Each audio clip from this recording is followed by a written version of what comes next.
Hello and welcome to Brandy's Poetry Corner, reading from The Zoo of the New, selected by Nick Laird and Don Patterson, published by Penguin Books and borrowed from my local library.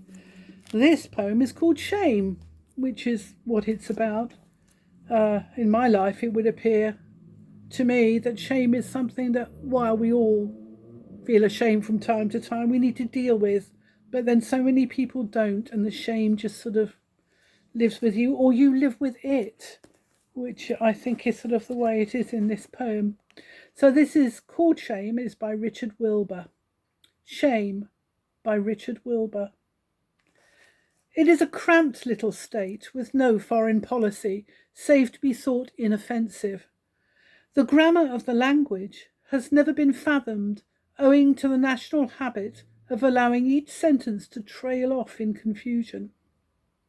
Those who have visited Skusi, the capital city, report that the railway route from Schuldig passes through country best described as unrelieved. Sheep are the national product. The faint inscription over the city gates may perhaps be rendered, "I'm afraid you won't find much of interest here." Census reports, which give the population as 0, are of course not to be trusted, save as reflecting the natives' flustered insistence that they do not count, as well as their modest horror of letting one's sex be known in so many words. The uniform grey of the nondescript buildings, the absence of churches or comfort stations, have given observers an odd impression of ostentatious meanness, and it must be said of the citizens, muttering by in their ratty sheepskins, shying at cracks in the sidewalk, that they lack the peace of mind of the truly humble.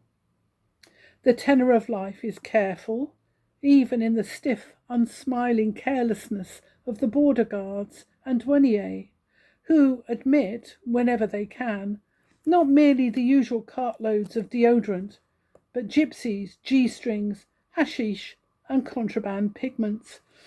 Their complete negligence is reserved, however, for the hoped-for invasion, at which time the happy people, sniggering, ruddily naked and shamelessly drunk, will stun the foe by their overwhelming submission, corrupt the generals, infiltrate the staff, usurp the throne, proclaim themselves to be sun gods, and bring about the collapse of the whole empire. Thank you. Rather hope they do really bring about the collapse of the whole empire. My favourite line is partly, "They lack the peace of mind of the truly humble," because being humble is not the same as being ashamed. For other poems read by me, look me up, Brandy Pearson, on YouTube. Thank you.